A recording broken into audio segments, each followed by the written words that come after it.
오늘은 저희 특강 시리즈 탈중앙의 파도 두 번째 시간 웹 3.0 시간입니다. 지난번에 디파이 강의를 혹시 들어보셨는지 모르겠는데, 디파이 강의는 기존에 있던 책이나 아니면 뭐 영상 강의나 이런 데서 나와 있던 개념들을 제가 정리를 한 거였어요. 정리를 했고 조금 이해하시기 쉬울 수 있도록 어제 설명을 드린 거고요. 오늘 웹 3.0 강의는 그냥 제 상상의 영역입니다.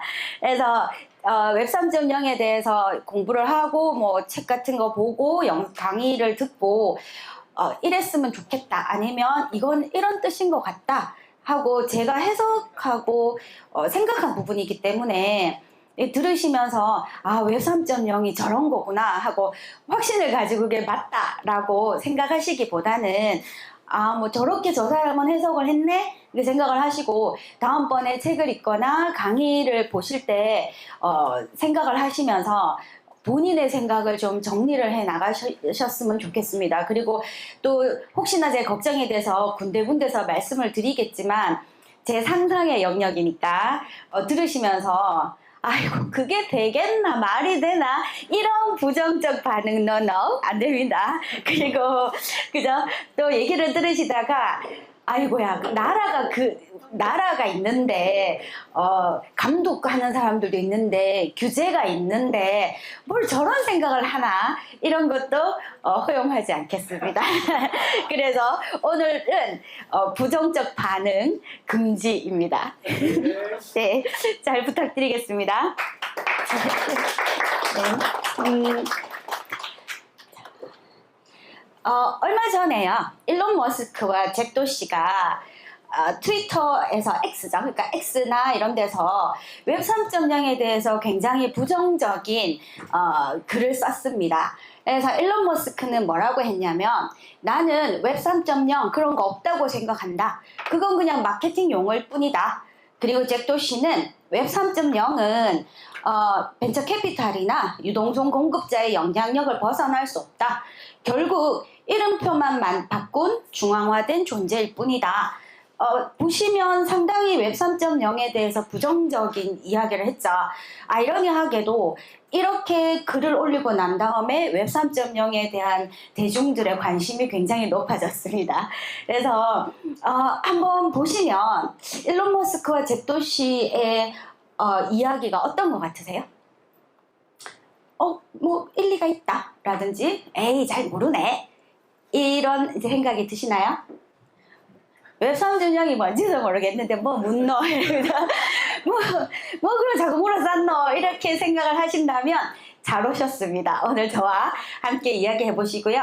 강의라는 건 아니고 그냥 얘기를 하는 거예요. 이야기를 하시고 나서 얘기를 들으시고 나서 이 똑똑한 사람들, 천재들이잖아요. 이 천재들의 말을 다시 한번 보세요. 그리고 그 느낌이나 그 울림이 조금 다르다 싶으시면 제가 너무 기분이 좋을 것 같습니다.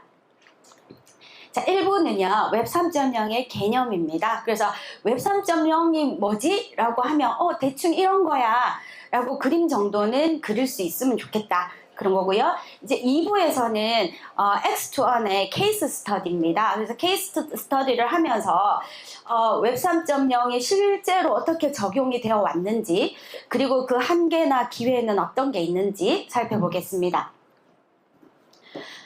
웹 3.0을 알려고 하면은요, 웹 3.0이면 웹 1.0도 있고 웹 2.0도 있겠네, 이런 생각이 드시죠. 그래서 늘 웹 3.0 이야기를 하면 1.0, 2.0의 이야기를 같이 하게 됩니다.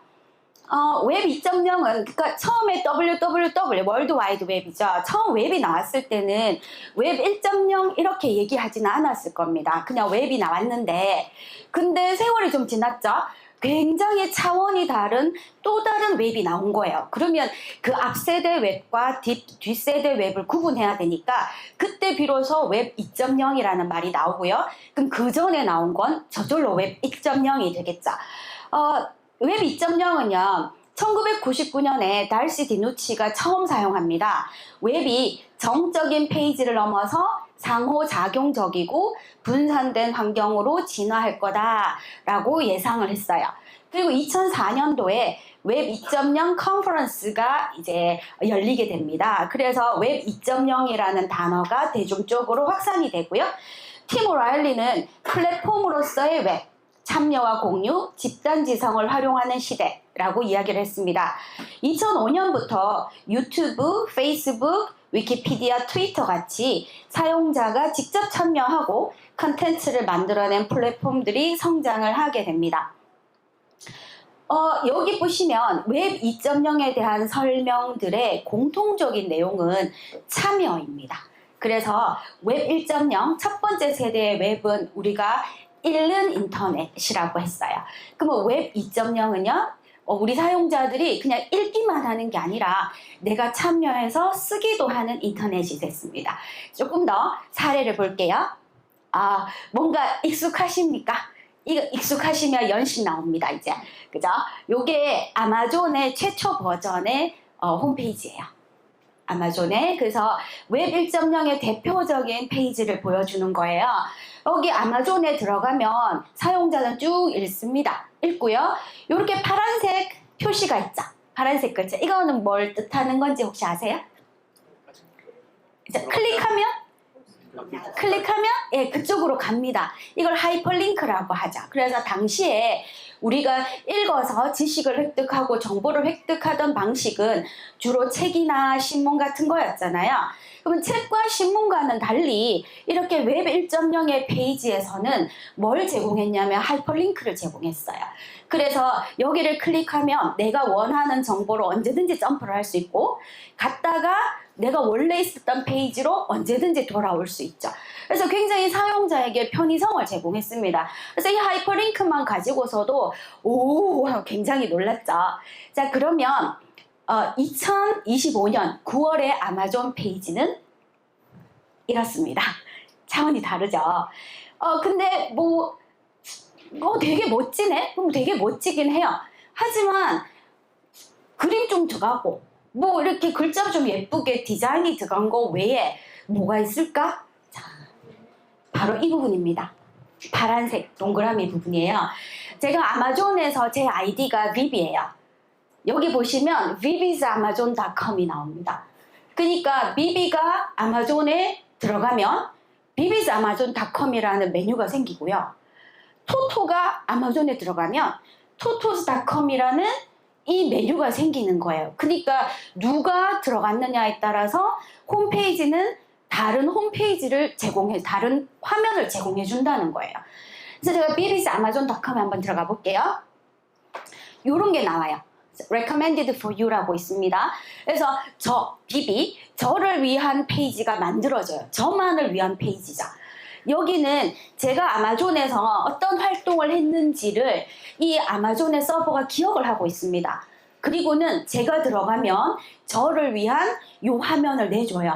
그래서 이제 최근에 디파이 공부를 좀 했더니 알아서 디파이 책이 저한테 추천이 되죠. 알아서 이더리움 책이 추천이 됐습니다. 이걸 자기가 알아서 하는 거예요. 이런 걸 우리가 상호작용이라고 합니다. 그래서 아마존에서는 이전에 1세대, 웹 1.0에서는 그냥 보여줘요. 저희는 읽다가 이게 뭐지 들어가서 그냥 정보를 획득하는 게 다였단 말이에요. 근데 웹 2.0 세대의 아마존은 그동안에 제가 활동한 거를 기억하고 있다가 그 활동을 기반으로 해서 상호작용을 합니다. 이게 웹 2.0이에요. 그러면 사용자의 참여라는 입장에서 웹 2.0을 조금 더 이제 직접적으로 보겠습니다. 자, 이 책은 뭔가요? 네. 자, 오태민 보이시죠? 오태민 작가님의 The Great Bitcoin 영문판입니다. 그래서 이 영문판에 들어가시면 여기 있죠? 6명이 별점 5점을 줬고요. 리뷰를 썼습니다. 그죠? 그러니까 사용자는 The Great Bitcoin을 아마존에서 읽고 여기에 대해서 별점도 주고 리뷰도 쓰는 거예요.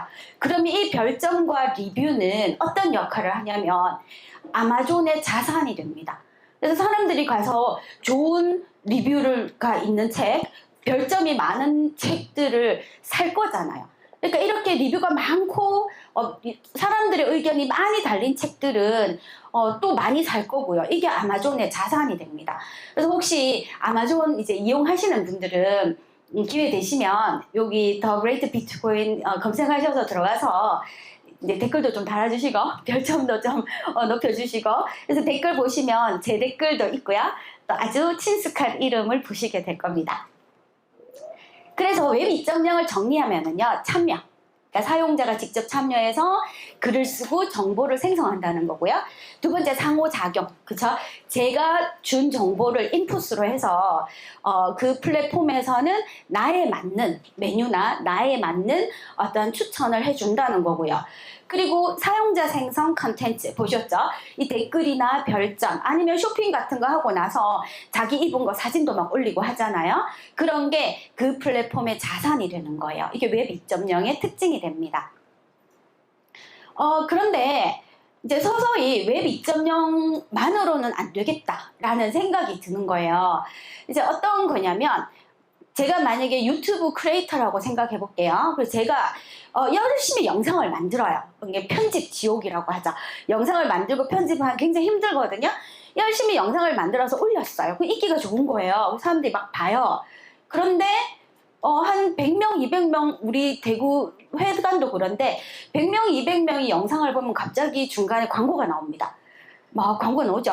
그러면 유튜브는 어떻게 했겠어요? 그 광고를 유치하고 광고비 돈 받았겠죠. 그거 저희 대구 회관에 줍니까? 안 줘요. 100회, 200회 정도로는 우리한테 돈 안 주거든요.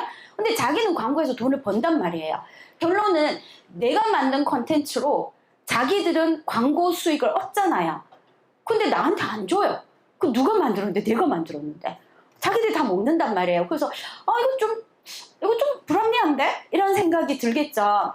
근데 이제 어떤 분들이 이렇게 생각을 하세요. 아니, 유튜브가 있잖아. 유튜브가 있으니까 내가 공짜로 막 이런 강의도 듣고 막 헐리우드 배우들도 보고 얼마나 좋아. 그 정도 정보를 주니까 나는 내 개인정보쯤은 희생해도 돼. 이렇게 하시면서 내 개인정보를 줘도 된다고 생각하실 수도 있어요. 그리고 크리에이터 같은 경우에 내가 영상을 만들어서 많은 사람들이 조회를 하면 유튜브가 받은 광고 수익을 나한테도 분배를 하잖아. 그러니까 내가 열심히 해서 인기를 높이면 유튜브의 광고 수익을 내가 받는데 뭐 괜찮은 거 아니야? 이렇게 생각하실 수도 있어요. 그쵸? 근데 저는 또 반대로 이렇게 생각합니다. 만약에 내가 없었다면, 사람이 없었다면 유튜브라는 플랫폼이 애초부터 성립할 수 있었겠나?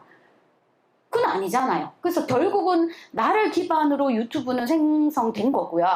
그리고 크리에이터들이 광고 수익을 나눠서 받는 부분도 물론 내가 인기가 좋고 막 실버 버튼 막 이래서 광고 수익을 받을 수는 있어요. 하지만 얼마의 광고 수익을 받아서 도대체 몇 퍼센트를 나한테 주는지 사실 우리는 알 수가 없죠. 그러니까 그 배분 구조는 플랫폼이 장악을 하고 있단 말이에요. 그래서 내가 뭐 나 좀 더 받아야 될 것 같은데? 이렇게 생각을 해도 그 거대 플랫폼한테 야, 더 줘. 이러면 주겠습니까? 좀 불합리하다는 말이죠. 그래서 이런 사용자 주권을 강화하는 새로운 웹이 필요하지 않는가 이런 생각이 들었어요. 근데 그 와중에 무슨 일이 생기냐면 이런 포털에 해킹 사고가 생기기 시작합니다. 그래서 해킹이 되면 서버가 털리면 내 개인정보가 다 털리는 거예요. 그러니까 아니 내 개인정보는 내가 가지고 있어야 하지 않나? 이런 생각을 하게 되는 거죠. 그죠? 그리고 만약에 내가 유튜버예요. 유튜버인데 뭐 크리에이터예요. 만들어서 그래도 뭐 한 달에 한 100만 원 벌고 있어요. 근데 얘를 만약에 내 계정 정보가 해킹이 돼 버려요. 그러면 어느 날 내 계정은 다른 사람이 와서 내 계정을 써요. 그럼 나는 내 영상 컨텐츠도 잃어버리고 하루아침에 내 수익도 그냥 0이 돼 버리는 거예요. 되게 무섭죠. 그렇게 되면. 그래서 조금 더 이 컨텐츠, 내 데이터에 대한 주권을 내가 가져올 수 없는가 이런 생각이 생기게 됩니다.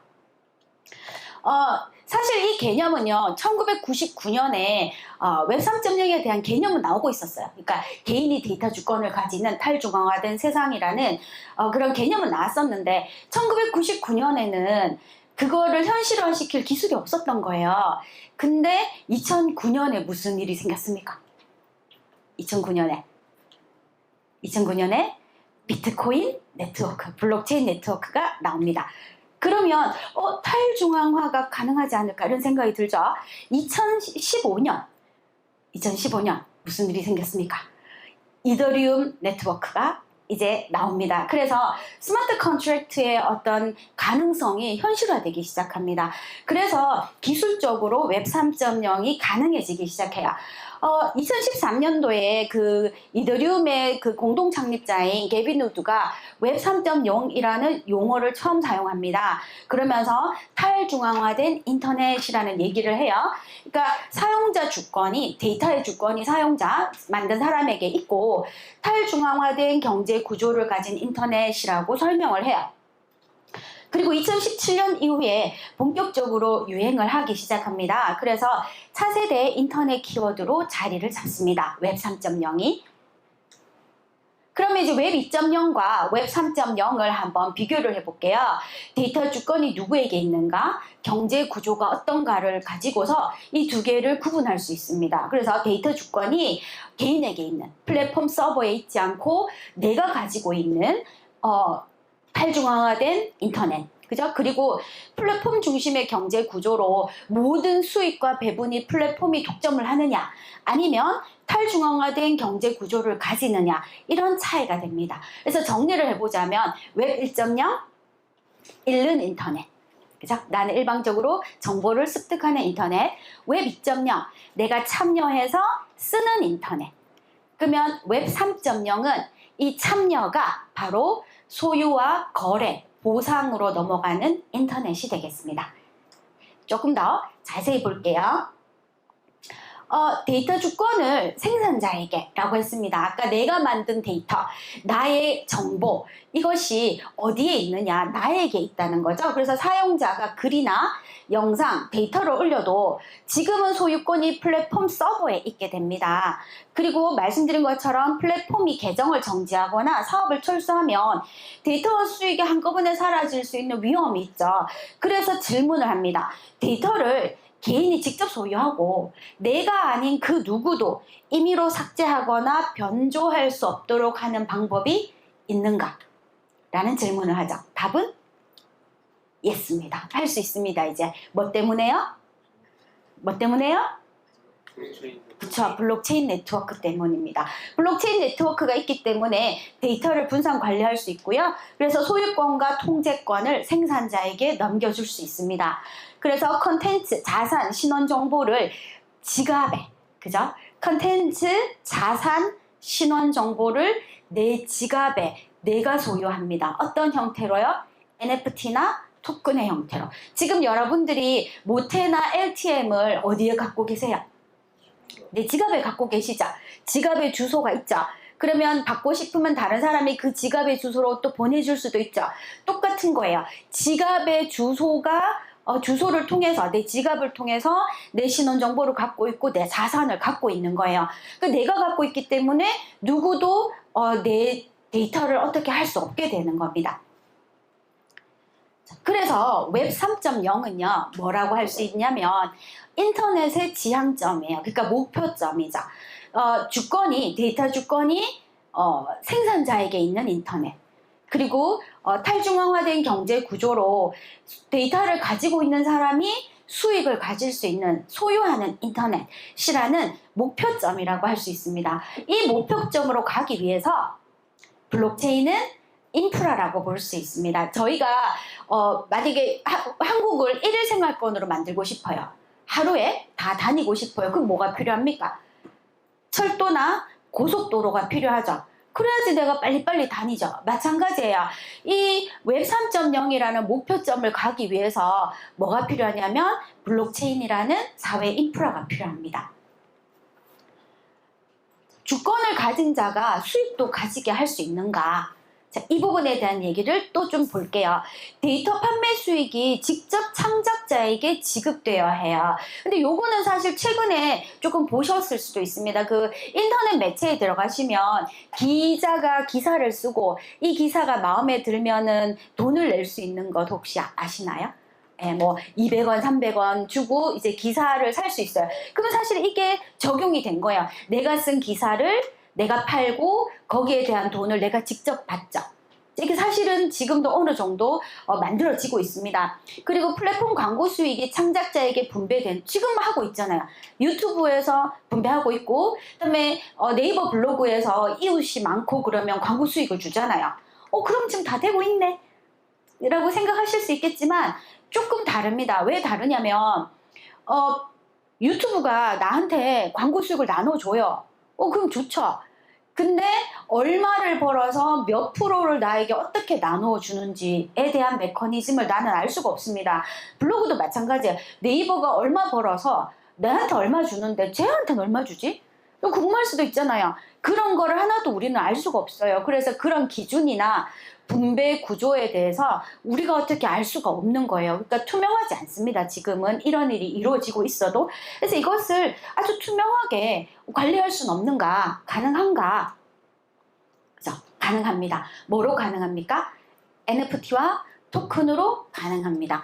그래서 데이터 자산을, 아까 말씀드렸죠. 어떤 기자가 기사를 썼어요. 근데 그 기사가 NFT 형태로 내 지갑에 있는 거예요. 그러면 그 기사가 마음에 들면 내가 NFT를 파는 거예요. 그럼 그 사람은 그 NFT의 가격을 저한테 주는 거죠. 그죠? 그렇게 직접 할 수도 있고, 아니면 그거를 민팅을 시켜놓으면 누가 사용했을 때 저한테 로열티를 주게 스마트 컨트랙트로 정리해 놓을 수도 있습니다. 그럼 그거는 자동으로 돌아가요. 자동으로. 그죠? 그리고 스마트 컨트랙트의 코드는 오픈 소스이기 때문에 그걸 제가 들여다보면 됩니다. 요렇게 계산을 했구나 하고 알 수가 있어요. 그리고 플랫폼 사용자에게 토큰을 발행하고 한다. 이건 이제 어떤 거냐면, 예를 들어서 네이버예요. 그래서 제가 네이버에서 블로그에서 글을 열심히 써요. 글을 아주 잘 썼어요. 그래서 이웃도 되게 많아요. 그러면 아주 분명한 기준에 의해서 스마트 컨트랙트로 네이버는 저에게 네이버 토큰을 주는 거예요. 그러면 열심히 일하는 사람은 네이버 토큰을 10,000개를 받을 거고, 대충 하는 사람은 2개밖에 못 받을 거예요. 이렇게 되겠죠. 그런 다음에 네이버는 광고 수익을 100만 원을 벌었어요. 그러면 운영비 10만 원을 빼고 순수익이 90만 원이 남죠? 그러면 그 90만 원으로 토큰을 매수를 하는 거예요. 시장에서. 그렇게 되면 내가 받은 토큰은 가격을 가지게 됩니다. 그죠? 그런 식으로 해서 이 토큰 경제를 돌릴 수가 있어요. 되십니까? 그런데 요럴 때 이 규칙은 전부 다 스마트 컨트랙트예요. 스마트 컨트랙트라는 거는 자동화된 규칙이거든요. 그리고 이 코드는 다 오픈돼 있어요. 그러니까 만약에 내가 지금 블로그를 너무 잘 관리해서 이웃도 많고, 그래서 내가 네이버에 광고 수익을 얻고 있어요. 완전 저는 엄청 이제 잘하는 블로거예요. 그래서 한 달에 한 100만 원 얻고 있어요. 그럼 기분 좋죠. 그죠? 그런데 내가 그렇다고 해서 네이버가 어디에 투자를 할지 안 할지, 네이버가 광고 수익 배분을 바꾸는 정책을 이렇게 할지 저렇게 할지, 저는 거기에 영향력을 줄 수 있습니까? 없습니까? 없습니다. 예. 그게 웹 2.0이에요. 수익을 주더라도. 하지만 이제 웹 3.0을 가면 어떻게 할 수 있냐면, 제가 어떤 그 웹 3.0 플랫폼에서 이제 대출을 좀 많이 하는 사람이에요. 그러니까 대출을 많이 하니까 저는 수수료를 많이 내겠죠. 대출 받으면 이자를 주잖아요. 그러니까 수수료를 많이 냈어요. 그러니까 그 플랫폼에서 아이고 네가 대출을 받아가서 내한테 이렇게 이자를 많이 주는구나, 고마워 하면서 토큰을 줍니다. 그럼 전 토큰을 받았죠. 그래서 제가 토큰을 한 10,000개를 가지고 있어요. 이제 고래죠, 그죠? 그러면 그 서비스에서, 그 디파이 플랫폼에서 이제 대출 이자를 1% 낮춰줄까 말까 하는 의사결정을 할 때 저는 10,000개 토큰을 가진 10,000개만큼의 의사결정에 참여할 수 있습니다. 그래서 나한테 이로운 어떤 정책을 내가 직접 투표를 할 수 있게 돼요. 근데 내가 아무리 뛰어난 블로거라도 하더라도 네이버가 어문대 투자해가지고 주가 떨어지고 내가 아무것도 할 수가 없잖아요. 그죠? 이런 식으로 관리가 되고, 그 규칙은 스마트 컨트랙트로 아주 투명하게 공개가 됩니다. 그래서 NFT는 인터넷 웹 3.0 시대의 자산이라고 할 수 있고요. 그리고 토큰은 웹 3.0 시대의 인센티브라고 할 수 있습니다. 그러니까 우리가 인센티브 같으면 월급이잖아요. 내가 왜 열심히 일하겠습니까? 돈 받으려고 열심히 일하죠. 우리 민우님 같은 경우에는 돈도 안 받고 이렇게 열심히 하지만요. 그래서 우리는 회사 다닐 때는 돈 받으려고 열심히 하죠. 그래서 인센티브가 됩니다. 그러니까 NFT는 자산, 즉 내 지갑에 갖고 있고 누가 쓰고 싶으면 나한테 돈을 주는 거죠. 그리고 토큰은 인센티브, 월급처럼 내가 따박따박 받아서 이거를 시장에 팔면 이게 돈이 되는 거죠. 그리고 스마트 컨트랙트는 자동화 규칙이라고 할 수 있습니다. 만약에 우리가 이렇게 생각해 볼게요. 막 차하고 사람하고 막 뒤섞여서 이 길이 너무 위험한 거예요. 그래서 이제 결정을 했죠. 차들이 다닐 때는 사람은 서 있도록 하자. 사람이 건너갈 때는 차들이 서도록 하자. 이렇게 결정을 했어요. 그러면 이 결정을 현실화시키기 위해서 우리는 어떤 걸 해요? 신호등을 만들죠. 그래서 신호등이 빨간불, 파란불 시간에 맞춰서 들어오도록 하자. 그러면 신호등이 빨간불, 파란불 들어오도록 하려면 프로그램을 해야 됩니다. 맞죠? 그 프로그램이 바로 스마트 컨트랙트라고 생각하시면 돼요. 그래서 여기서 1%를 준다, 여기서 2%를 받는다, 이 모든 거를 자동적으로 되도록 프로그램해 주는 것을 스마트 컨트랙트라고 할 수 있습니다. 그래서 웹 2.0에서는요 플랫폼이 주로 서비스를 이용해요. 뭘 생각해 보시면 되냐면 네이버 같은 거 한번 생각해 보세요. 네이버 들어가셔서 뉴스 딱 누르면 뉴스를 읽을 수 있죠. 쇼핑 딱 누르면 가서 쇼핑할 수 있습니다. 그리고 제가 좋아하는 웹소설 이렇게 누르면 웹소설을 읽을 수 있어요. 근데 있잖아요, 그 각각의 메뉴에서 나의 정보를 자기들 마음대로 씁니다. 자기들 마음대로 쓰고 이동시키고 막 그래요. 혹시 그런 적 있으신가 모르겠는데 제가 그냥 검색했어요. 그냥 뉴스 검색하는데 빨간 모자 이렇게 검색을 했어요. 근데 다음날 쇼핑 메뉴에 뚝 들어갔는데 빨간 모자 파는 쇼핑몰이 제일 먼저 딱 뜹니다. 소름 쫙 돋죠. 뭐지? 날 감시하나? 막 이런 생각 들죠. 그러니까 내가 원하지도 않았는데 자기들은 내 검색 정보를 자기들끼리 막 돌려 쓰는 거예요, 사실은. 내가 허락도 안 했는데. 그러죠. 그럴 수 있습니다. 근데 웹 3.0에서는요, 서비스가 탈중앙화 애플리케이션으로 구현됩니다. 그래서 우리가 애플리케이션이 탈중앙화되어 있으니까 decentralized해서 DApp이라고 부릅니다. 자, 그럼 저건 뭐지? 자, 예를 한번 볼게요. 거래소의 경우에 웹 2.0에서는 우리가 업비트나 빗썸 같은 데 회원가입을 해요. 회원가입을 해서 내 계좌 정보도 주고 핸드폰 정보도 주고 막 그러죠. 그래서 거래를 합니다. 근데 웹 3.0에서는요 플레이스토어에 가셔가지고 요 앱 아이콘 예쁘죠? 요 앱 아이콘을 클릭하시면 유니스왑이 다운로드가 돼요. 그러면 유니스왑에 들어가셔가지고 나 이더리움을 솔라나로 바꿀래 하고 수합하실 수 있습니다. 그렇게 하시는 데 있어서 이 유니스왑은 뭘 요구해요? 내 주민번호 요구하지 않습니다. 내 전화번호도 요구하지 않습니다. 뭐만 요구합니까? 내 지갑 주소를 요구합니다. 그래서 내 지갑이랑 연결해서 제가 토큰들을 바꿀 수가 있어요. 어떤 정보, 그런 귀한 정보들을 요구하지 않아요. 대신에 여기서 사고가 생기면 누구 책임? 내 책임입니다. 두 번째, 창작물이에요. 웹 2.0의 네이버에서는 내가 그림을 그리면 그 그림의 소유권이 누구한테 갑니까? 네이버에 가요. 그래서 네이버에서 검색을 해서 내 그림이 나오면 그거 사람들이 쓰잖아요. 그죠? 근데 웹 3.0에서는 오픈시에서 NFT를 민팅할 수 있어요. 요게 플레이스토어에 가시면 오픈시 앱 아이콘입니다. 요거 클릭하셔서 앱 다운로드 받으세요. 그래서 거기다가 내 그림 넣고 그거를 NFT로 만들면 내 지갑에 NFT가 들어와요. 그래서 누가 내 NFT를 쓰고 싶잖아요. 근데 보통은 어떻게 돼 있냐면 내 NFT가 광고가 돼 있어요. 그게 이렇게 쭉 떠 있습니다. 그래서 누가 보다가 이 그림 마음에 드는데 이거 써야지 하고 클릭하면 자동으로 판매가 되는 거예요. 그래서 내 그림을 가져가고 나한테는 거기에 해당하는 만큼의 암호화폐를 줍니다. 이렇게 해서 내가 관리할 수가 있어요. 그리고 게임, 제가 게임은 잘 몰라서 게임은 이제 그냥 이렇게 글로 보고 아는 거예요. 그래서 웹 2.0에서는 게임을 하고 아이템 같은 거를 막 얻으면 이게 회사 계정 서버에 저장이 된다고 합니다. 그래서 어쩌다가 회사 그 데이터 센터가 불나요. 그러면 내가 3년 동안 열심히 막 해서 만든 내 아이템은 날아갑니다. 그죠? 그런데 웹 3.0의 X 인피니티 같은 경우에 요게 그 앱 아이콘이에요. 다운받으면 돼요. 여기에서는 내 아이템, 내 캐릭터가 NFT로 발행이 돼요. 그래서 거기 이제 조금 이따 우리 볼 건데 그 게임 그 프로그램에 들어가면 내 지갑 주소가 나와 있습니다. 그래서 거기에 이렇게 쏙쏙 들어가게 돼 있어요. 그리고 마지막 금융 서비스인데요. 우리는 지금 은행 계좌를 통해서 예금도 하고 대출도 하죠. 그래서 신한은행 들어가고 우리은행 들어가서 하는데 신한은행과 우리은행에는 나의 뭐가 들어가 있죠? 내 정보가 다 들어가 있습니다. 그렇죠? 근데 웹 3.0에서 예를 들면 내가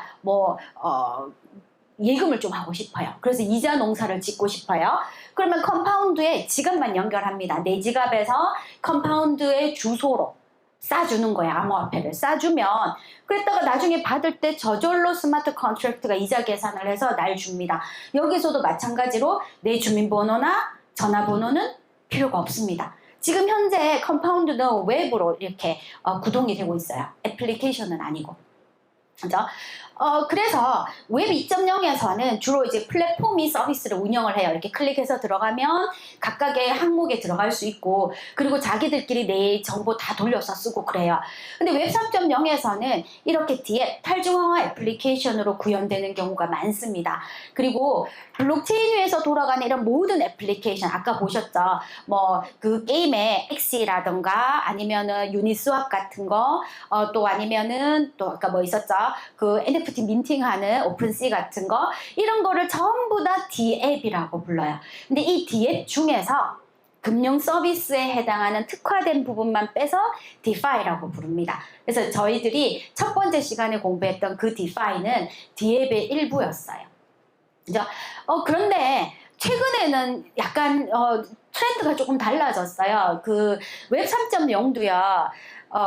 포털 서비스의 UI를 가져요. 인터페이스를 가져요. 그래서 예를 들면 그 제펄 같은 이런 곳에 들어가면 메뉴들이 있어요. 메뉴들이 있어서 딱 들어가면 우리는 지금 어떠냐면 모테 들어가면 모테만 보이죠. LTM 들어가면 LTM만 보이죠. 그런데 뭐 제리온이나 제펄 이런 서비스에 들어가면 어떻게 되냐면 암호화폐 대시보드가 있어서 딱 들어가면 내가 가진 암호화폐가 쫙 다 나와요. 그리고 만약에 내가 이더리움을 가지고 있잖아요. 그러면 옆에 스왑 버튼이 있어요. 스왑 버튼만 딱 누르면 유니스왑으로 연결돼요. 저절로.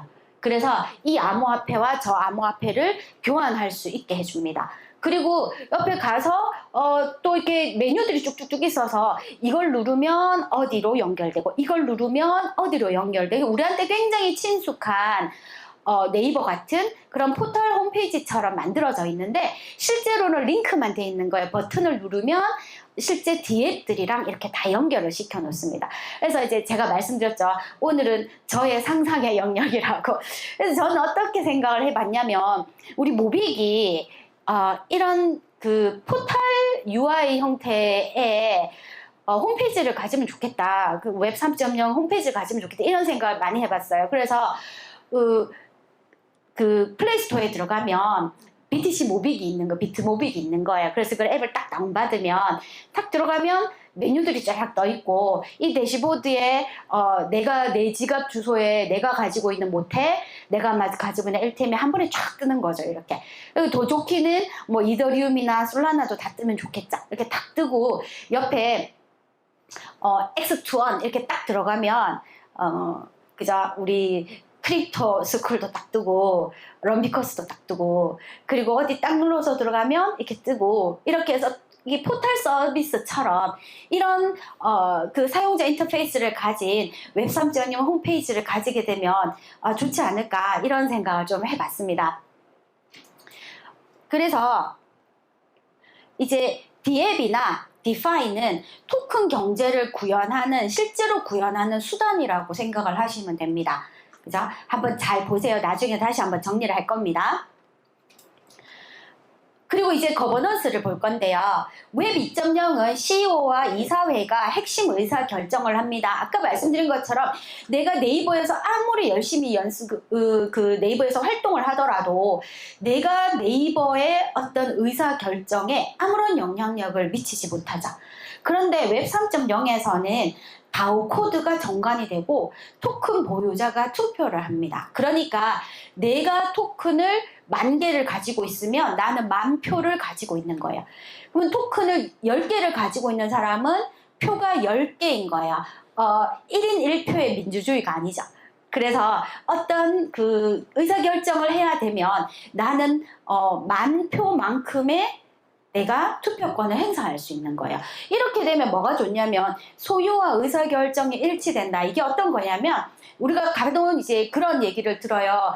모 회사의 모 재벌가의 회장은 실제 가지고 있는 건 주식을 5%밖에 안 가지고 있으면서 회사가 어떻게 될지 좌지우지 다 한다. 이런 말을 들으시잖아요. 근데 웹 3.0 다오에서는 그런 게 없습니다. 내가 가진 만큼 의사결정에 참여할 수 있습니다. 그리고 투명하다. 왜냐하면 이 다오 코드가 정관이 다오 코드로 구성되고 있고 얘는 스마트 컨트랙트고 그리고 오픈 소스예요. 다 보는 거예요. 그래서 언제 몇 프로, 누구에게 몇 프로 이런 게 다 오픈되어 있으니까 투명하죠. 그리고 블록체인은 글로벌 하잖아요. 그래서 글로벌라이즈 돼 있고요. 그리고 이 모든 것이 스마트 컨트랙트로 돌아가기 때문에 자동화된 거버넌스라고 할 수 있습니다. 그래서 다오는 거버넌스 구조다. 이렇게 됩니다. 자, 그러면 이제까지 우리가 공부한 거를 한번 정리를 해볼게요. 이렇게 됩니다. 자, 웹 3.0이라는 세상이에요. 보세요. 다오가 설계한 디파이라는 자동차가 웹 3.0이라는 목적지를 향해서 토큰이라는 연료를 가지고 블록체인이라는 도로를 스마트 컨트랙트라는 신호등을 보면서 달리는 세상. 이게 웹 3.0이에요. 그러면 이게 무슨 말인지 잘 모르겠는데 그러실 수 있으니까 지금 어떻게 돌아가고 있는지 한번 볼게요. 지금은 목적지가 어디냐면 수익이고 마켓시어죠. 시장 점유율이에요. 그러니까 수익을 극대화하고 시장 점유율을 키우기 위해서 누가 달려가고 있습니까? 구글, 그죠? 네이버, 얘들이 막 달려가고 있죠. 그죠? 그리고 얘들이 막 달려가는데 어디를 달려가고 있어요? 국가의 기관만, 통신망이라는 인프라를 타고 달리고 있죠. 그리고 연료는 뭐예요? 피앗머니, 돈이에요. 원, 달러. 이 돈을 가지고 막 달려가고 있단 말이죠. 그런데 그거 관리는 누가 합니까? 그 회사 CEO들이 하고 있습니다. 이렇게 수익 극대화를 위해서 막 달려가는데 실제 이 모든 것의 기초 자산은 사실 뭐냐면 내 데이터예요. 내 데이터를 가지고서 수익 극대화를 위해서 네이버나 구글이나 아마존이 열심히 달려가고 있습니다. 근데 중요한 건 거기에 나는 있습니까? 없습니까? 거기에 나는 없습니다. 내 걸 가지고 지들이 열심히 돈을 보고 열심히 달려가고 있는데 나는 없습니다. 이게 웹 2.0이라고 한다면 웹 3.0은 그 소유가 그저 내가 참여하면 그게 나에게 경제적 보상으로 오는 인터넷, 내 데이터 주권이 내한테 있는 그 인터넷을 향해서 막 달려가는 거예요. 누가 달려가죠? 모블이나 WBNB를 가진 오테버스가 달려갑니다. 그리고 SBNB를 가지고 있는 춘심 서비스가 달려갑니다. 자, 그런 세상을 향해서 달려가고 있어요. 근데 여기에서 연료는 말씀드린 WBNB, SBNB, 모블, 그저 모빅, 비트코인 이런 것들이죠. 이런 거를 연료로 해서 달려가고 있어요. 그런데 그 지향점을 향해서 달려가는데 반드시 고속도로만 있어야 하나요? 아니죠. 철도도 있어도 되고요. 지하철도 있어도 됩니다. 항로도 있을 수 있겠죠. 이 모든 것이 블록체인들이에요. 그래서 현실에는 아주 다양한 블록체인들이 존재하고 있고요. 그래서 기찻길로 달리다가 여기에서는 고속도로 가는 게 좋겠어 하면 이 갈아타야 되는 곳이 필요하겠죠. 이렇게 브릿지들이 생겨나는 겁니다. 그렇게 해서 우리가 이제 웹 3.0이 뭘까? 웹 3.0을 뭐라고 해야 되나? 이렇게 이제 말씀을 하실 때 사실은 이 다오, 디파이, 그죠? 토큰, 블록체인, 스마트 컨트랙트가 그 곳곳에서 중요한 역할을 하면서 이 하나의 거대한 생태계를 그려가고 있어요. 그러니까 이거를 내가 조금 정확하게 이해를 하시고 싶으시다면 목표점이 저기야. 저기를 가기 위해서 우리는 요런 개념을 좀 알고는 있어야 돼. 이렇게 생각을 하시면 좋을 것 같습니다. 그래서 저희 이제 앞부분에서는 웹 3.0의 기본 개념에 대해서 말씀을 드렸는데 좀 지겨우셨죠? 이제 요 뒷부분에서 한 5분 정도 쉬고요. X2원 케이스 스터디를 할 거예요. 케이스 스터디에서는 실패한 사례들을 보겠습니다.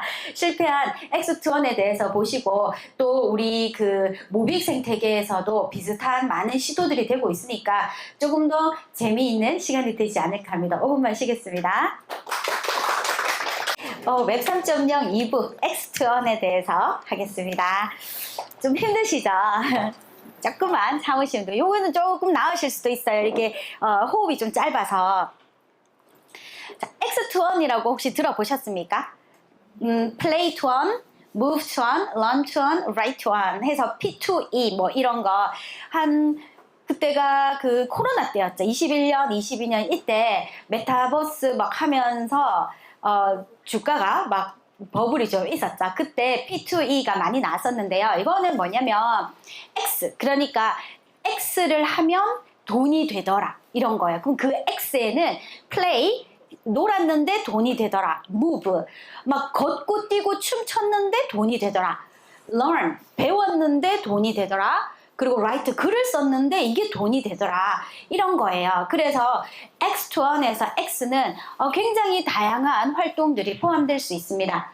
참여가 곧 인센티브가 되는, 아까 말씀드렸죠. 웹 3.0이라는 거는 내가 참여하면 그것에 대한 경제적 보상이 나에게 직접 오는 세계예요. 그래서 참여가 곧 인센티브가 되는 웹 3.0의 구조를 가장 쉽게 보여주는 모델. 그래서 웹 3.0이 뭐지? 이렇게 하셨을 때 이 X2원의 모델들을 보시면 아 이거구나 하고 좀 쉽게 다가옵니다. 웹 3.0의 경제 인센티브 구조의 대표적 응용 사례입니다. 그러니까 인센티브니까 내가 뭘 하면 내한테 돈이 돌아오는 거죠. 그래서 이걸 좀 쉽게 보여주는 사례라서 보통 웹 3.0을 하면 이 X2원을 많이 이렇게 말씀을 드립니다. 첫 번째로 이제 사례예요. 플레이 투 원을 볼게요. 이건 뭐냐면 사용자가 게임을 해요. 게임을 하면 캐릭터나 아이템이나 승리 보상을 토큰으로 지급을 합니다. 그래서 NFT가 내 지갑으로 들어오고 토큰이 내 지갑으로 들어오는 거예요. 그런데 이런 NFT나 토큰은 우리 암호화폐 거래소에서 현금화가 가능합니다. 말 그대로 나는 열심히 게임하고 놀았는데 그래서 아이고 잘했네 하고 토큰을 받았는데 그 토큰을 파니까 돈이 되는 거예요. 그래서 이거는 글로벌에 참여가 가능한데 이게 왜냐 그러면 만약에 우리나라에서 게임을 개발했어요. 그러면 사실 우리나라 사람들이 많이 하게 되겠죠, 아무래도. 근데 이렇게 웹 3.0 게임을 개발을 하게 되면 블록체인은 경계가 없잖아요. NFT나 토큰은 경계가 없잖아요. 그래서 회사의 입장에서는 이 글로벌 시장을 내가 먹을 수가 있는 거예요. 그리고 여기에서 게임을 한 참여자의 입장에서는 아니 나는 그냥 게임했는데 토큰 주고 이게 팔리니까 돈이 돼요. 근데 있잖아요. 저개발 국가 같은 경우에는 이 화폐 가치가 다르잖아요. 그러니까 저개발국에서는 이 차이 때문에 사실 이게 상당히 큰 돈이 될 수가 있습니다. 그죠? 그래서 회사 입장에서도 좋고 게임하는 사람 입장에서도 좋은 이거 괜찮은 건데? 이런 생각이 들죠. 대표적인 사례가 이제 X 인피니티, 아까 보셨던 X 인피니티고요. 요게 이제 공식 프로모션의 페이지입니다. 자, 여기 들어가시면 어떤 게 있냐면 요게 이제 얘 세 마리가 이제 전쟁을 한 거예요. 싸웠고, 그래서 내가 막 싸워가지고 얘가 1등 하잖아요. 얘가 1등 하면 요게 내 지갑으로 토큰을 보내줍니다. 1등 하면 토큰 몇 개, 2등 하면 토큰 몇 개 이렇게 보내주는 거예요. 그리고 여기는 이 캐릭터 몬스터에 대한 건데요. 이 몬스터의 희소성이나 다양성을 보여주는 페이지라서 이 몬스터들의 특징들이 있어요. 이 특징이 희소한 특징을 가지면 가질수록 NFT의 가격이 올라가는 거예요. 그래서 내가 요 희소한 특징을 내가 딱 이렇게 하면 내 NFT의 가격이 올라가요. 그죠? 그 팔면은 돈이 되는 거예요. 그래서 요 이제 X 인피니티는 2018년도 베트남에서 개발을 했는데요. 아까 봤던 그 몬스터 캐릭터들을 모으기도 하고요. 키우기도 하고 싸우기도 하고 교배도 시켜요. 그래가지고 새로 태어난 X가 되게 예쁘고 특별하면 또 비싸요. 그죠?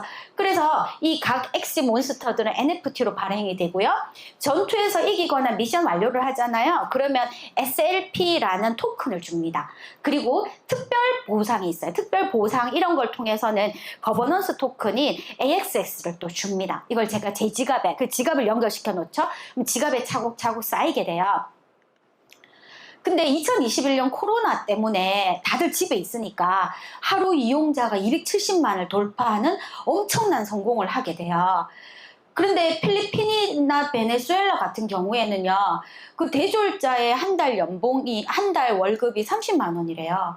30만 원 정도 되는데, 이 SLP가 35센트로 가격이 올라가니까 단순 계산으로요, 24시간 플레이하면 한 21만 원 정도가 돼요. 24시간 플레이하면. 그러면 이런 나라에서는 뭐하러 일하겠습니까? 밤새 게임하지. 그죠? 하루 게임하면 21만 원인데 한 달 일해도 30만 원인데 이거 엄청난 경제적 보상이 되는 거죠. 그러면 어떻게 할까요? 아, 이 토큰 너무 괜찮은데 하고 열심히 모을까요? 대반 팔까요? 자, 난 어떻게 할까? 그래서 어떻게 했는지 한번 볼게요. 이렇게 됐습니다. SLP 토큰의 그래프예요. 자, 35센트까지 갔다가 지금 2025년 9월 0.0013센트가 됐어요. 되게 허탈하죠. 왜 이렇게 됐을 것 같으세요? 아니, 왜 저렇게 됐지? 그죠? 뭔가 이유가 있겠죠. 22년에 해킹 사건이 있었어요. 그리고 SLP 토큰이 폭락을 합니다. 이렇게 폭락을 하는 이유는 뭐냐면 플레이하면 SLP 토큰은 계속 나가요. 무한 발행이 되죠. 초기에는 나간 토큰이 별로 없단 말이에요. 그러니까 나간 토큰은 별로 없는데 막 이렇게 하려고 모여드니까 이 몬스터도 막 만들어야 되고 하니까 토큰을 써요. 써서 몬스터를 막 만들어요. 근데 일정 시간이 지나니까 발행된 토큰은 엄청 많은데 딱 보니까 이거 팔면 돈 되거든. 다 파는 거예요. 그죠? 그래서 신규 유저가 많으면 사용량이 있으니까 괜찮은데 이제 어느 정도 진행이 돼서 신규 유입은 서서히 줄어들고 기존에 발행된 양이 많게 되면 이제 공급 과잉이 되고 가격 폭락이 되는 겁니다. 그래서 게임에서 사용하기보다는 거래소에서 현금화하는 비율이 높아지니까 압도적인 물량이 튀어나오는 거야. 그래서 폭락을 하게 됐습니다. 두 번째 케이스예요. 무브턴이에요. 이거는 걷거나 뛰거나 춤추면 토큰을 주고 그 토큰이 돈이 되는 경우인데 여러 가지가 있었는데요. 제 스테벤에 대해서 한번 볼게요. 좀 대표적인 케이스죠. 지금도 스테벤은 엑시도 그렇고 지금도 서비스 되고 있는 것들을 제가 케이스로 가지고 왔습니다. 여기 보시면 이 모양이 뭔 것 같으세요? 이거 무슨 그림 같으세요? 신발 같죠? 예, 운동화에 요게 앱 아이콘이에요. 그래서 스테벤 앱 아이콘인데 요 앱을 딱 누르면 스테벤 서비스로 들어가는데 신발이 나온 걸 딱 봐서 이거 좀 운동이랑 관련이 있겠다 싶으시죠? 자, 요거는 뭐냐면 이제 이 서비스에 들어가기 위해서는 첫 번째 뭐를 사야 되냐면 운동화 NFT를 먼저 사야 돼요. 그래서 제가 돈을 쓰고 들어가야 됩니다. 그래서 여기 운동화 NFT를 이제 판매하는 그런 사이트들이에요. 여기서 이제 운동화를 사고 내가 만약에 이런 운동화를 샀잖아요. 사놓고 제가 토큰을 막 써서 운동화를 수리를 하고 막 모양을 예쁘게 만들어요. 그러면 이 NFT가 비싸게 팔려요. 이런 재미도 있는 거예요. 그래서 여기 보면은 내가 가지고 있는 내 운동화들, 그죠? 내 운동화들 그래서 파는 거예요. 이거 바이 살 수도 있고요, 렌탈 해줄 수도 있어요. 이러면 내 지갑에 연결돼서 이렇게 그죠? 토큰이 들어오는 거예요, 코인이 들어오는 거죠. 요거는 2019년도 호주에서 개발을 했는데요. 초기 진입 장벽은 NFT 운동화를 사야 됩니다. 일단 사야 되고 그러면 이제 앱을 켤 수가 있어요. 그게 이제 GPS 추적 앱이라서 내가 걸으면 얼마 걸었는지 계산을 해줍니다. 그래서 뭐 많이 걸었어요. 하루에 1km 걸었어. 그러면 거기에 따라서 GST라는 토큰을 줘요. 그래서 이 토큰을 많이 모으고 있으면 시장에 팔 수가 있는 거예요. 그리고 거버넌스 토큰인 GMT도 특별 보상으로 나갑니다. 아까 말씀드렸죠. 거버넌스 토큰이라는 거는 내가 가지고 있는 만큼 의사결정에 내 영향력을 발휘할 수 있는 토큰이에요. 그럼 좀 아이디어가 좋지 않아요? 막 운동하고 몸도 건강해지는데 토큰도 주고 너무 좋죠. 그래서 지금 되게 잘 됐을까요? 잘 안 됐을까요? 어땠을까요? 자, 한번 보실게요. 처음에는 신규로 막 사람들이 오니까 딱 보면 NFT를 사야 되잖아요. 그 돈을 쓰는 겁니다, 처음에는. 그러니까 NFT 운동화 가격이 막 올라가는 거예요. 기분 좋죠? 그죠? 토큰 가격이 급등을 해요. 그래서 하루 2시간 내가 달리면 $55 정도의 수익이 발생해. 55달러면 한 8만 원쯤 되죠. 그럼 내 2시간 운동하고 8만 원이에요. 괜찮지 않아요? 완전 괜찮죠. 그래서 사람들이 막 몰렸겠죠. 그래서 웹 3.0 대중화에 아주 큰 기여를 했다고 평가받고 있습니다. 운동도 해, 돈도 벌어. 얼마나 좋습니까? 그래서 사람들이 아, 이런 게 웹 3.0이구나. 이게 X2N이구나. 이렇게 알기 좋았죠.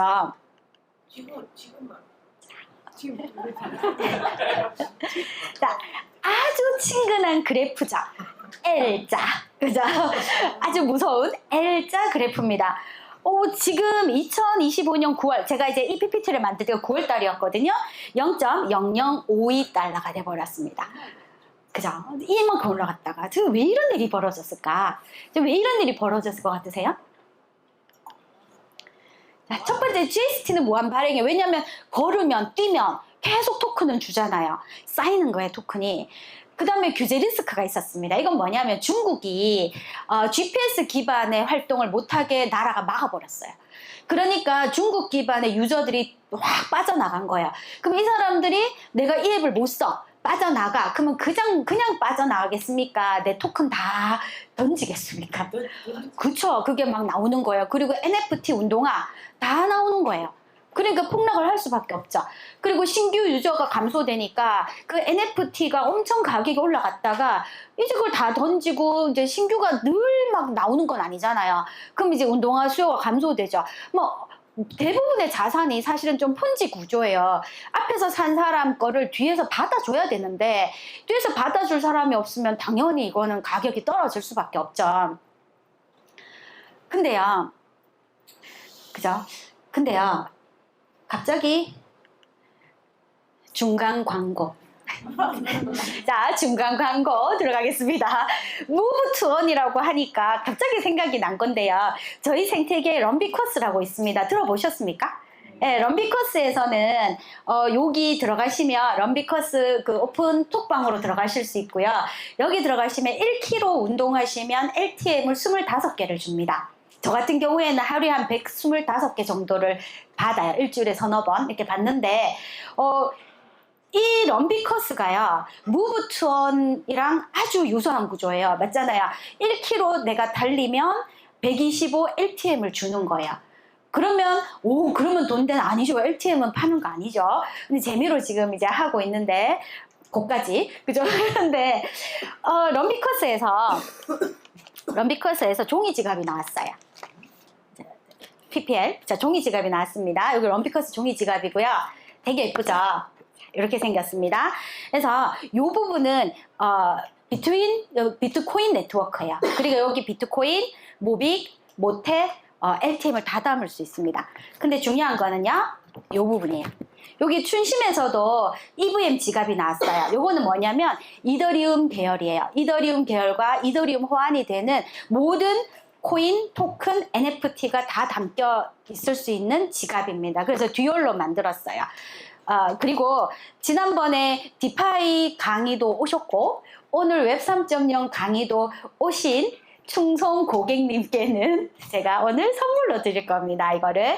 그래서 여기 우리 럼비커스 방장님의 특별 협찬으로 제가 받았습니다. 예.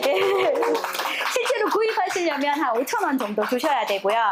그리고 다음에 메타마스크 지갑이나 이렇게 디파이 공부를 하시면 그 지갑 앱을 사용하는 게 필수란 말이에요. 메타마스크나 아니면 트러스트 월렛 같은 거 사용하셔야 되는데 그때 연습하시라고 뽀로로 토큰도 100개씩 넣어놨습니다. 연습용 토큰 나중에 드리도록 하겠습니다. 관심 있으신 분들은 럼비커스 들어와 주시면 좋겠어요. 자, 그 다음은 Learn to Earn이에요. 그러니까 내가 공부를 열심히 했어요. 재밌어서 공부를 했더니 토큰을 주는 거예요. 근데 이 토큰을 시장에 팔 수가 있어요. 그럼 나는 공부하고 돈 벌고 너무 좋죠. 그래서 공부나 학습 활동에 참여하면 토큰이나 보상을 받는 거예요. 이쯤에서 뭔가 딱 생각나셔야 됩니다. 자, 예실은 코인베이스 언이에요. 이거는 이제 코인베이스 아주 큰 거래소죠. 코인베이스에서 2018년도 12월에 론칭한 서비스인데요. 프로젝트 교육 영상을 시청하면 퀴즈가 나와요. 그럼 퀴즈 풀어서 맞추잖아요. 그럼 토큰을 줘요. 그러니까 토큰이나 코인을 줘요. 예를 들면 컴파운드 프로젝트가 어떤 건지 막 광고를 해요. 내가 그 영상을 보는 거죠. 그리고 기본 문제 몇 개를 풀어서 맞추면 콤프 토큰을 줘요. 얘도 꽤 비싼 가격으로 올라갔거든요. 그 다음에 스텔라 로맨 프로젝트를 봐요. 공부를 해요. 그리고 이제 문제 몇 개 풀어요. 그러면 $50 상당의 XLM을 줬어요. 그래서 뭐지? 하면서 하루 종일 이제 돌아다니면서 온갖 거 다 봐요. 그러면 이제 문제 풀어요. 그러면 이 언캠페인만으로도 수백 달러치의 여러 가지 종류의 코인을 모을 수가 있었어요. 코인이나 토큰을. 그죠? 혹시 이거 보셨는지 모르겠는데 한 일주일, 2주일 전에 업비트에서 이 똑같은 프로모션을 했습니다. 업비트에서. 그래서 그 업비트에 홍보 영상이 올라오면 그걸 보면 그 해당 토큰을 주는 거야. 그죠? 그런 이제 스터디 그 케이스가 있었는데, 근데 얘가 어떻게 된지 한번 보세요. 결국은 문을 닫았습니다. 언제 문 닫았냐면 25년 올해 5월에 공식 중단을 합니다. 왜 이렇게 됐냐 그러면 사실 이게 배운 건가요? 아니면 나는 홍보 영상을 본 건가요? 그쵸, 이거 홍보 영상이었어요. 그러니까 우리 컴파운드라는 플랫폼 있어요. 우리 여기서 이런 일을 해요. 이거 보면 콤프 토큰 주는 거예요. 이걸 내가 과연 런 했다고 할 수 있는가? 그러니까 결국은 얘가 프로젝트 홍보 수단의 마케팅으로 끝나버린 거예요. 이렇게 프로젝트 홍보 수단의 마케팅이라는 게 1년 12달 하는 게 아니잖아요. 한 번 하고 두 번 하고 치워버리죠. 단발성으로 끝나버려요. 그래서 이거는 진정한 의미에서 learn이라고 할 수가 없는 거죠. 근데 우리는 크립토 스쿨이 있죠. 크립토 스쿨이 있습니다. 13일 날 크립토 스쿨 2기 모집해요. 저는 이번에 또 한번 해볼 건데 될지 안 될지 모르겠지만 크립토 스쿨 같은 경우가 그거잖아요. 가서 물론 이제 대구 사람들은 저도 그렇지만 대구 사람들은 살짝 고민이 돼요. 4번을 가면 차비만 40만 원이잖아요. 고민이 좀 되죠. 근데 서울 사람도 얼마나 좋겠어요. 서울 사람들은 4번 그냥 가서 교육 들었는데 그거 이상 받겠죠. 아닌가? 그거는 말씀드리면 좀 그렇지만 받겠죠. 그러면 그분들은 진정하게 배우고 돈 벌고 해요. 근데 모백이 어째 될지 모르니까 우리도 벌 수도 있겠죠. 그죠? 근데 저는 월요일날 해볼 거예요. 이게 사실 진정한 의미의 run to earn이 아닌가 그런 생각을, 이제 지속성도 있고 실제로 우리는 가서 배우는 게 있으니까. 자, 그러면 지금까지 몇 가지의 사례를 보셨잖아요. 그러니까 뛰고 토큰을 받아서 돈이 되고, 게임을 하고 토큰 받아서 돈이 되고, X2N의 몇 가지 사례를 보셨는데 성공이라고 생각하세요? 실패라고 생각하세요? 개인적인 견해가 있을 수 있으시잖아요. 그래서 잘 모르겠네 그러시면 보세요. 성공일까요? 실패일까요? 나는 L자가 너무 좋아 그러시면 성공이실 수도 있죠. 자, 그렇죠. 저는 개인적으로 실패가 아닌가? 이렇게 생각을 해요. L자 그래프니까 이거 좀 실패가 아닌가? 그래서 좀 생각을 해봤어요. 왜 이 대단한 프로젝트들, 아이디어가 너무 좋잖아요. 근데 왜 얘들이 실패를 할까? 말씀드린 것처럼 제 해석입니다. 이게 답은 아닐 수 있어요. 나중에 가서 이상한 소리 하다 이렇게 하시면 안 돼요. 이제 제가 그냥 상상해 보는 거예요. 저는 이 실패 이유를 이 3가지라고 봅니다. 본질의 오염, 토크노믹스 설계 실패, 지속 가능하지 않은 초기 과열, 이렇게 봅니다. 자, 본질의 오염이라는 건 뭐냐면요, 엑스 인피니티 같은 게임은요, 내가 게임을 해야 돼요. 게임하고 재밌잖아요. 그래야 되잖아요. 그걸 게임을 했더니 돈이 됐어요. 맞죠? 운동을 했더니 돈이 됐어요. 열심히 공부했더니 돈이 됐어요. 그러면 아무 문제가 없어요. 근데 제가 또 혹시 아시는 분 계시나? 제 본업이 영어 강사입니다. 그래서 이 X2N의 2를 이제 넘어갈 수가 없습니다. 자, 2는 2개의 의미가 있어요. 자, 어쩔 수 없습니다. 본업 나옵니다. 2는 첫 번째 2는 결과론적 용법이에요. 그래서 X를 했더니 결과적으로 돈이 되더라. 그저 공부를 했더니 결과적으로 돈이 돼. 이거가 본질이에요. 근데 X에는 2번째 뜻이 있습니다. 2에는 2번째 뜻이 있습니다. 목적이죠. 그래서 벌기 위해서 X를 한 거예요. 그러니까 본질은 했더니 벌어야 되는 게 본질인데, 이게 본질이 오염돼서 벌기 위해서 하는 거예요. 이렇게 돼버리는 순간 이게 이제 소위 말해서 맛이 가게 됩니다. 그쵸? 그래서 어떤 문제가 생겼냐면 이런 문제가 됐어요. play, move, learn 자체보다 earn 이 동기가 돼버린 거예요. 그러니까 이게 생산적인 가치나 어떤 문화적 가치가 돼야 되는데 그것보다 그저 투기적 동기가 나중에 더 커져 버리는 거예요. 그래서 핵심 동기가 없어지니까 경제성만 남고 이 경제가 무너지니까 서비스도 붕괴돼 버리는 거죠. 근데 이 시점에서 이제 잘 한번 생각해 보세요. 잘 한번 생각해 보세요. 내가 게임을 만들었어요. 근데 게임이 엄청 재미있어요. 그래서 사람들이 이거 해서 돈을 벌 수 있지만 돈 버는 것보다 이 게임이 너무 재밌는 거예요. 그래서 토큰을 갖다 팔지 않고 이 토큰을 가지고서 막 게임을 해요. 야, 가서 팔아서 돈 벌어. 그러니까 싫어. 나는 게임이 더 재밌어. 게임할 거야. 가능성이 있나요? 그렇죠. 뭐 있을 수도 있죠. 뭐 그렇다 쳐요. 자, 그렇다 칠게요. 그러면 그 게임 회사 사장이에요, 제가. 내가 게임 회사 사장인데 사람들이 이 게임이 너무 재밌어서 나가서 돈 안 벌고 다들 게임하고 있어요. 그러면 제가 미쳤다고 토큰을 발행하겠습니까? 그죠? 웹 3.0이 뭐 필요해요? 사람들이 내 게임 이렇게 좋아하는데 그냥 출시해서 내 돈 벌면 되지. 좀 그렇지 않나요? 그리고 예를 들어서 이 웹 3.0의 게임이 좋은 점이 내가 만든 캐릭터, 내가 얻은 아이템이 내 지갑에 있는 거라고 했잖아요. 근데 내가 그 게임 하면서 지갑에 아이템을 많이 담고 있어요. 내가 막 모았어요, 내 지갑에. 근데 어떤 이유로 뭐 해킹을 당했든 제재를 받았던 재미가 없어졌던 이 게임이 문을 닫았어요. 그러면 내 지갑에 있는 게임 아이템이 뭐 그래 중요합니까? 그냥 그거 있다가 뭐 기억에서 잊혀지지 않을까요? 결국 게임이 재미가 없고 게임이 문을 닫으면 그 데이터가 나의 소유든 회사의 소유든 그게 그렇게 큰 문제인가요?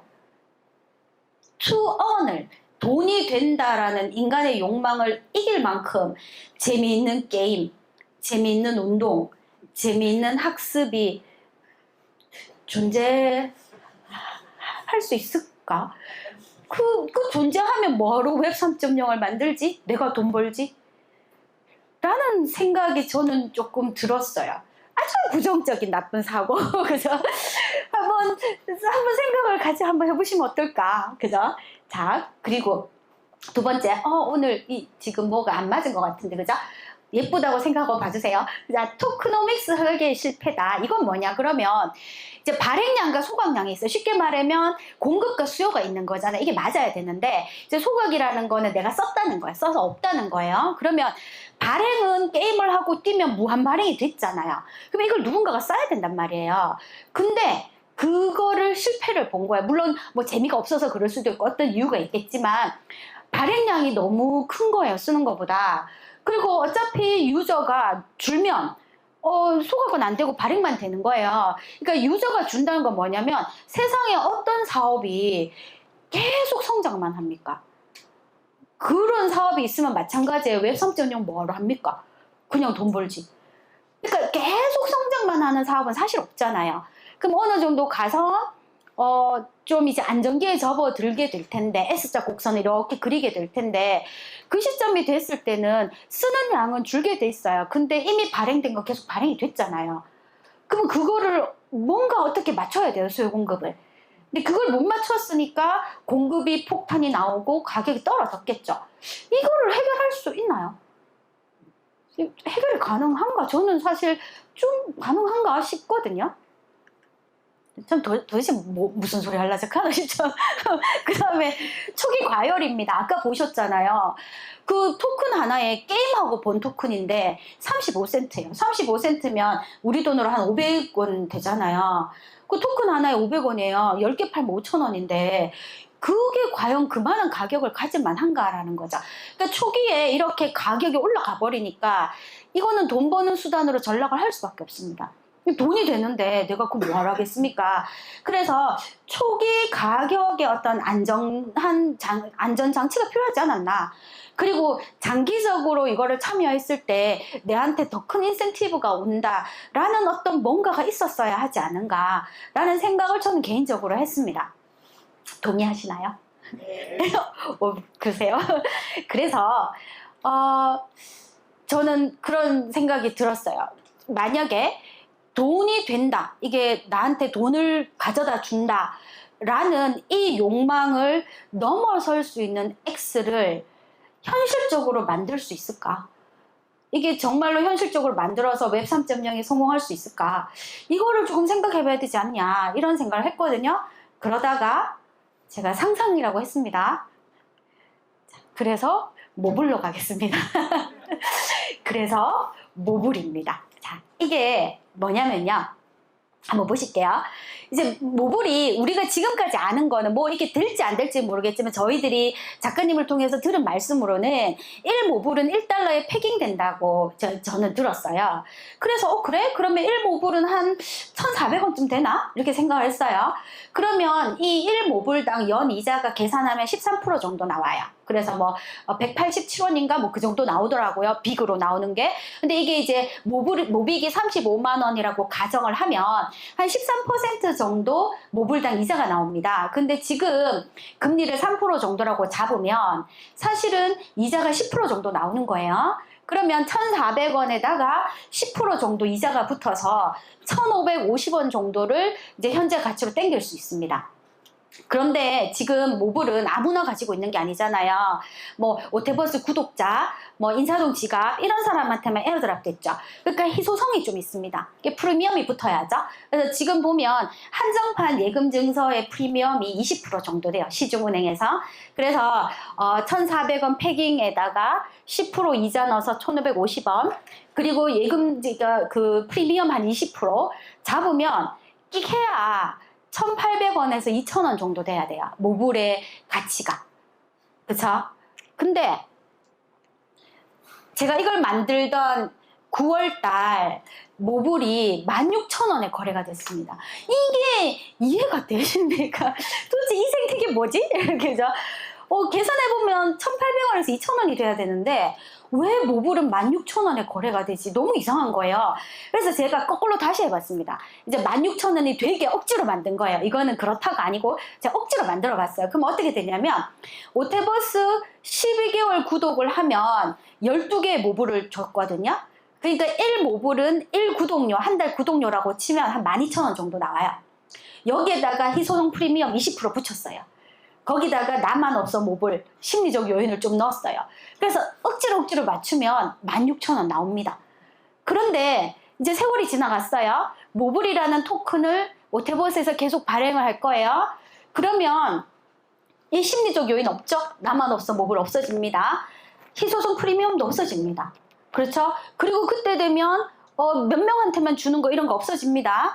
그리고 아까 보셨던 것처럼 이 프리미엄도 없어집니다. 결국 남는 건 뭐냐면 1,400원에 10% 해서 1,550원이 남습니다. 그러면 1모블은 1,550원이라는 어떤 기준 가격을 형성할 수가 있어요. 근데 만약에 모블을 달러에 패깅 안 할 거야? 뭐 이렇게 하실 수도 있잖아요. 그래도 이자가 나오죠. 그러면 그 이자 금액 187원 이 모블이라는 토큰의 기준 가격이 될 수 있어요. 이렇게 토큰이 기준 가격을 가진다는 건 사실 굉장히 중요합니다. 자, 제가 어떻게 계산인지 한번 보실게요. 얘가 하방 지지선이 되는 거예요.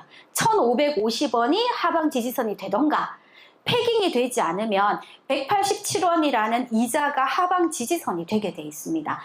그러니까 우리가 믿을 수 있는 기준 가격을 가진다는 거죠. 그래서 이 가격의 안정성을 가지기 때문에 이 신뢰를 확보할 수 있고요. 모블은 가지고 있으면 계속 이자를 주잖아요. 그러니까 장기 보유의 인센티브가 생기게 될 거예요. 사람들은 생각이 다 다르기 때문에 누구는 지금 팔아서 파는 게 이득이라고 생각하지만 야, 모빅이 70만 원만 대봐. 이런 생각을 합니다. 그런 사람들은 갖고 있겠죠. 그래서 인센티브가 제공이 돼요. 그리고 장기 보유의 인센티브가 있다는 건 락인 효과가 생긴다는 거예요. 그래서 시장에 공급이 쏟아지지 않는다는 겁니다. 그러면 다시 아까 제가 이제 요거 말고 제가 이제 그 실패 요인이라고 말씀드린 부분으로 제가 다시 잠깐만 넘어가 볼게요. 여기서 본질의 오염, 그죠? 이 부분은 자, 본질의 오염, 이 부분은 사실 어떻게 할 수 없습니다. 이거는 내가 재밌는 게임을 만들고 재밌는 학습 환경을 만들고 이건 어떻게 할 수가 없어요. 그런데 2번 보세요. 토크노믹스의 공급과 수요를 맞추는 부분에서는 모블 같은 토큰을 가지고 있으면 장기 보유의 인센티브가 제공이 되기 때문에 공급 폭탄이 나오지 않습니다. 그리고 아까 말씀한 초기 과열, 이거는 토큰이 얘를 얼마라고 생각할 수 있는 기준이 없기 때문에 한없이 올라갔다가 한없이 떨어지는 거예요. 근데 사람들이 공통적으로 1모블은 1,550원 정도 하는데 라고 생각이 되면 그렇게 무작정 버블로 올라가거나 그렇게 무작정 떨어지지 않을 수 있다는 거예요. 그래서 제가 X2원 사례가 실패라고 봤고 그 실패의 원인을 3개라고 말씀을 드렸다면 이 2번과 3번에 대해서 모블은 굉장히 강력한 해결책이 될 수 있다라고 저는 생각을 했습니다. 그래서 또 이제 여기서 멈추면 저희 이렇게 창의적인 저희가 아니겠죠. 이제 좀 더 진행을 해볼게요.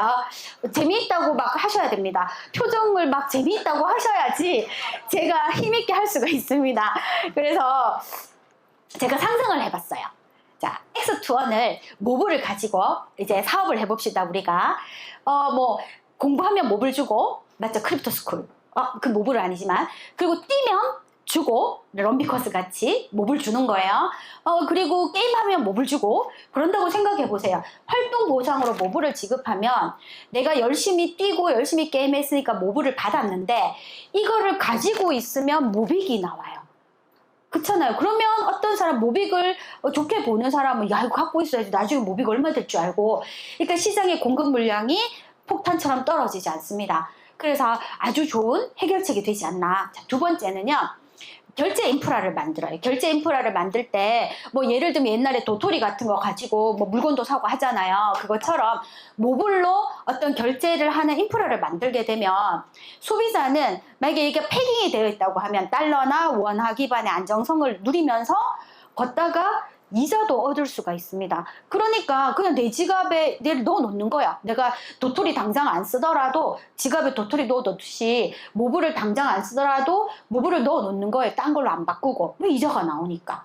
그래서 결제 인프라로도 쓰기가 좋고, 세 번째는 구독 모델이에요.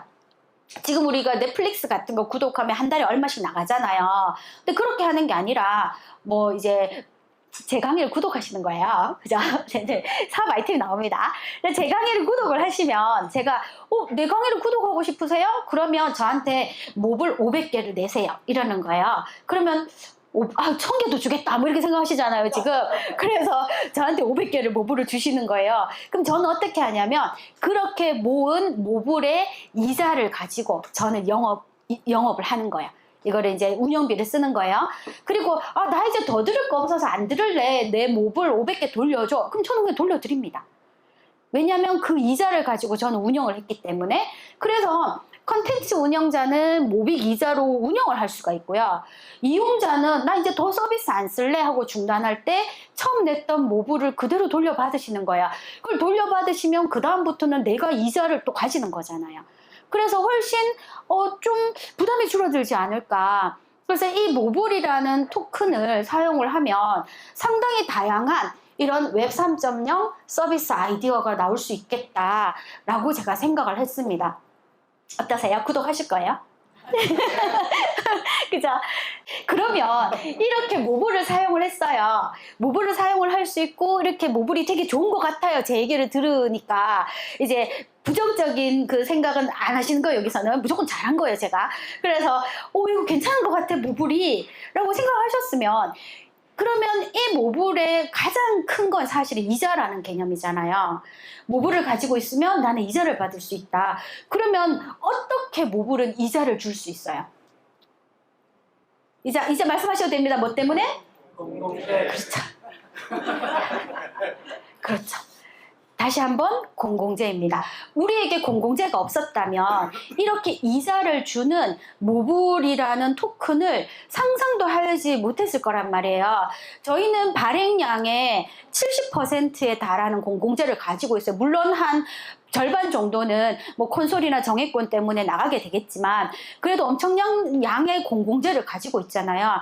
이 공공재가 모블이라는 아주 강력한 무기를 만들 수 있는 그 기반이 된 겁니다. 그래서 저는 전에 말씀을 드릴 때도 그랬지만 처음에 모빅을 알았을 때는 그냥 될 수 있고 안 될 수도 있고 뭐 되면 좋고 뭐 사실 좀 그랬어요. 그러다가 모블을 보는 순간 오 이거는 괴물인데 이런 생각을 했어요. 근데 조금 더 계속 생각을 하다가 보면 다시 기본으로 돌아가는 거야. 그러니까 오 작가님이 처음에 모빅을 설계하실 때 공공재를 반드시 확보해야 된다고 하셨던 그 생각이 소름이 돋는 거예요. 돌아가면 결국은 공공재인 거예요. 그래서 공공재를 가지고 있는 모빅 프로젝트는 다른 어떤 프로젝트보다 되게 압도적인 그저 장점을 갖고 있는 게 아닌가 싶고요. 그래서 공공재가 많은 아빠가 부자인 모빅 프로젝트에 오신 것을 축하드립니다. 그죠? 자, 오늘 웹 3.0 강의는 여기까지고요. 제가 조금 이제 부연 설명을 하려고 하는 거는 뭐냐면 제가 지금까지 2번 강의에서는 디파이에 대한 기본 개념, 웹 3.0에 대한 기본 개념을 그냥 하셨어요. 근데 사실은 정말로 디파이나 웹 3.0에 대해서 내가 정말 정확하게 알고 싶으시면 조금 실전을 해보셔야 됩니다. 그래서 트러스트 월렛이나 뭐 이제 메타마스크 같은 지갑 앱도 사용을 해보시고, 그리고 지금 뭐 누가 뭐라고 그래도 대한민국에서 크립토 생태계로는 우리가 최고 아닌가요? 그러면 최고인 우리가 각자 자기 토큰 정도는 다 가지고 계시죠? 그래서 내 토큰 하나 정도는 내가 가지고 있어야지. 그런 실습, 그리고 그 토큰을 가지고 나를 한번 팔아보는 거죠. 내가 얼마에 팔리나. 그런 실습, 이런 다양한 실습이나 체험형 프로그램을 준비를 하고 있습니다. 기획을 하고 있습니다. 그래서 그런 걸 통해서 실제로 해보시면 조금 더 이제 직접적으로 좀 느껴지실 거예요. 그래서 앞으로도 많은 응원 부탁드립니다. 감사합니다. 네.